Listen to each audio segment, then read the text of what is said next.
So, where do you think your thoughts come from? I just gave you the answer, really. From the ether. From your perceptions, from your your conditioned nature, from your unconscious. But the thoughts are usually point to patterns that you've developed within your own nature.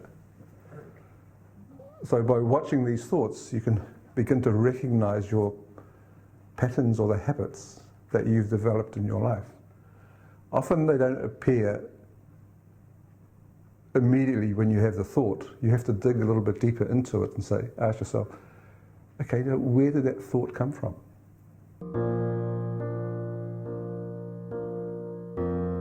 Often, a thought pops up into our mind. We wander to the next thought, and to the next thought. Like how often do you wonder, you start meditating, you hear your cat, oh yes, I've got to get some milk for my cat. Then while I'm at the supermarket, I might as well grab this, and before you know it, you've got a huge shopping list in front of you, and you've completely lost your focus. So all we're trying to do here is recognize when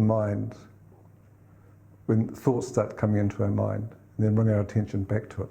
We're not trying to inhibit the thoughts, we're not trying to force our mind not to think, we're just creating an awareness here of what's going on in the mind. Well, meditation is a process which helps us to recognize the mind. And it's really the first stages of meditation that are important. The second stage is to recognize that you are actually the observer of what's going on.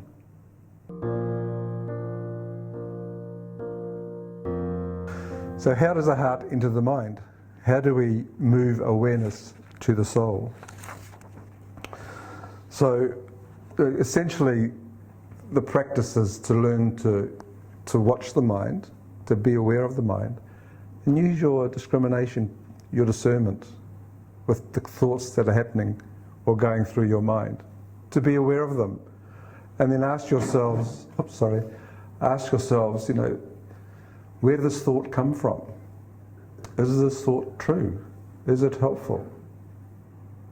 And really look deeply at the thoughts that enter yourselves, to be willing to examine yourself. So, this is a reflective question again. So, are you aware of what it is within yourself that is observing the thoughts entering your mind? Are you aware that is a part of you that is observing your thoughts entering your mind? At that point, you can do something about it.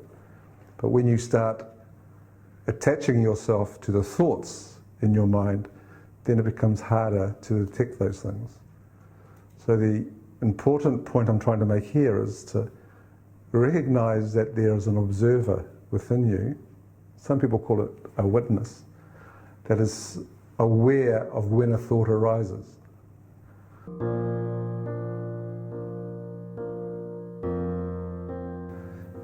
If you look at the main religions, you soon get to understand some of the key concepts in those religions, which are the underlying values that you're expected to live by. And one of the most common ones is harmlessness. In Sanskrit, it's often called ahimsa, do no harm or do no violence. Now, so all the great religions have this as their first step on the journey. This is what they call a universal value. Do no harm. So if in your life, if your actions, if your thoughts, and if your words cause harm in some way to something else in the world, then you create that disharmony. And you get affected by that disharmony.